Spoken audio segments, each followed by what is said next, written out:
dunia sebentar dan akhirat target hidupmu. Sabar. Sabar. Baru melahirkan, tentu ibu-ibu dan bapak tahu, anak bayi kadang-kadang nangis malam, kadang-kadang ini mesti dibersihin kotorannya. Ada sabar di situ, gitu kan? Kadang-kadang ada saatnya seorang istri jenuh di rumah, suaminya sabar, jenuh, berhari-hari dengan aktivitas yang sama, masak, cuci, bersihin rumah, masak, cuci, bersihin rumah. Ada waktu dia butuh bersama-sama. Saya kadang-kadang kalau pulang ke rumah, saya capek nih, dari pagi saya keluar sampai malam. Yang paling pertama saya lakukan, bapak-bapak mungkin bisa ambil pelajaran seperti itu. Saya kalau pulang ke rumah, maka pada saat saya taruh tas laptop atau saya masuk ke dalam rumah setelah salam, istri saya sambut saya panggil dulu dia duduk. Duduk, saya juga sambil rileks saya tanya, gimana kabar kamu hari ini, apa yang kamu lakukan? Maka dia cerita pengalaman dia yang 8 jam saya tinggalkan setengah jam.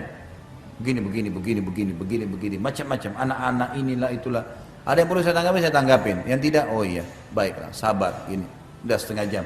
Ternyata ibu-ibu ini karena tadinya menampung 8 jam nunggu suaminya, dia juga butuh didengar. Oh tadi anak-anak ini ada yang jatuh, ada begini, ada yang telepon, ada yang datang, ada yang... Bapak-bapak jangan egois, dengar tuh. Kalau bapak-bapak tidak buka diri untuk menerima keluhan istri, dia keluhan ke laki-laki lain nanti. Nah boleh. Nanti kalau sudah laki-laki lain curhat baru masalah, jangan. Dengarkan. Coba duduk dengarin. Itu ternyata setelah setengah jam semua unek-uneknya sudah hilang, habis. Saya nggak minta diaturin makan, tiba-tiba, lupa mau makan ya. Ya makan, silakan siapin makan, tidak apa-apa. Saya juga sambil rileks. Istri saya juga akhirnya tungguan penantian dia 8 jam selesai, karena saya dengarin masalahnya. Yang perlu saya tanggapin, yang tidak, gitu kan. Selesai. Banyak suami egois, pulang, istrinya sudah tunggu nih 8 jam, pulang ke rumah, langsung masuk, mana makanan? Saya capek, tidur langsung, masuk kamar. Istrinya lihat dia, ini apa nih manusia? Betul kamu capek kerja, saya kan juga capek ngurus rumah. Butuh pendamping, butuh curhat, butuh bicara. Perempuan punya perasaan. Padahal tidak butuh waktu banyak teman-teman sekalian, tidak butuh waktu banyak. Duduk bicara sama pasangan, menatap wajahnya, menatap mata, itu tidak butuh waktu banyak. Dengarin ucapannya, nasihatin, rangkul, itu penting. Sama halnya ini kalau suami, istri juga begitu. Suaminya pulang, maka walaupun ada hajat yang mendesak, yang didahulukan adalah kebutuhannya dia.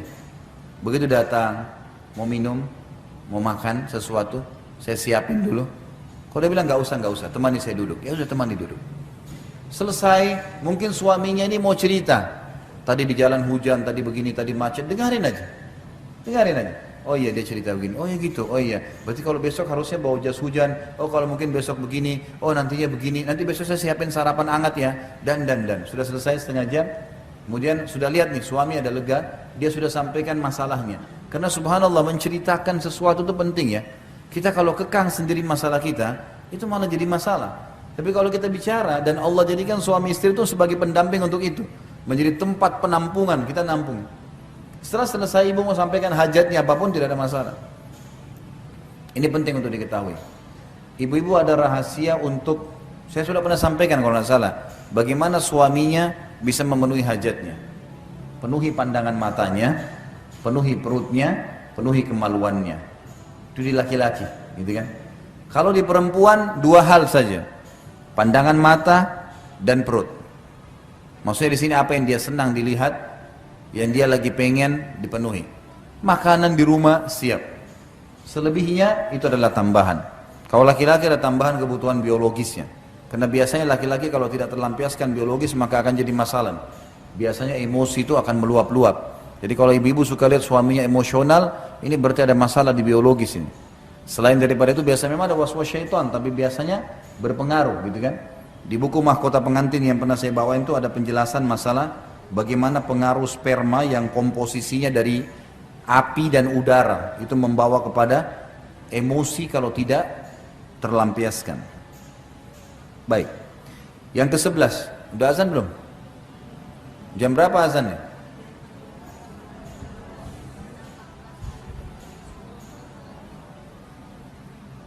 Berapa menit lagi?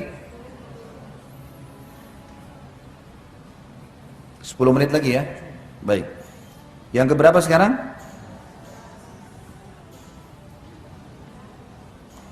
12 ya. 17. Saya dengar dari sana tadi. 17 ini luar biasa melampaui poin saya. Yang ke-10, sadarlah kalau dunia ini sebentar dan akhirat target hidupmu.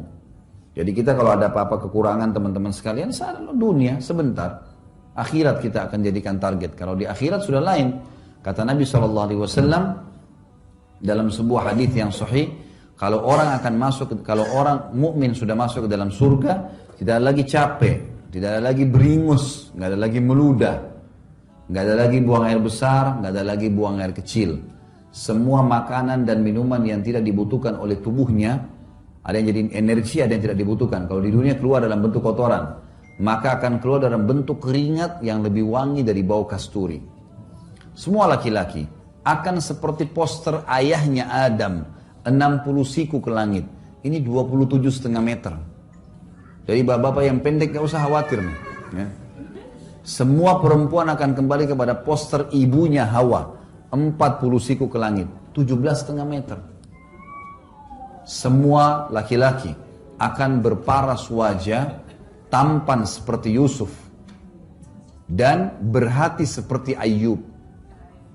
Nabi Ayub itu sangat luar biasa. Nabi Ayub tidak pernah marah, gak pernah marah, selalu memaafkan, selalu lembut. Nabi Ayub hatinya berbeda gitu kan. Sampai ada istilah mengatakan sabar Ayub gitu. Luar biasa. Jadi di surga teman-teman, target kita memang. Target kita abadi di sana. Dunia sebentar. Dunia ini hanya kita akan lewatin. Kata Nabi SAW, perumpamaan saya dengan dunia seperti orang yang sedang musafir, penat, duduk di bawah sebuah pohon, beberapa saat penatnya hilang, dia akan pergi. Tidak boleh jadi target utama. Target kita akhirat teman-teman sekalian. Maka jangan semua jadi asas. Ingat, mobil mewah, rumah yang mewah, tas yang bermerek, harta yang menumpuk, itu hanya, kalaupun mobil kita bagus, paling jauh hanya diparkir di pagar kuburan, di luar pagar kuburan. Nggak akan ada dimasukkan liang lahat. Tas bermerek, segalanya tidak ada. Kita lahir dengan telanjang badan, dibungkus dengan satu lembar selimut, kita juga meninggal dibungkus dengan kain kafan saja. Nggak ada yang dibawa, semuanya akan ditinggalkan. Maka jangan jadikan dunia sebagai target. Untuk apa jor-joran ribut gara-gara urusan dunia? Gitu kan? Ada orang rebut-rebutan warisan sama saudaranya hanya karena masalah dunia. Dunia ini kecil Bapak Ibu sekalian. Bapak Ibu pasti sudah sering naik pesawat. Kalau naik pesawat kita bisa lihat kalau lagi pas mau take off atau sudah take off atau landing.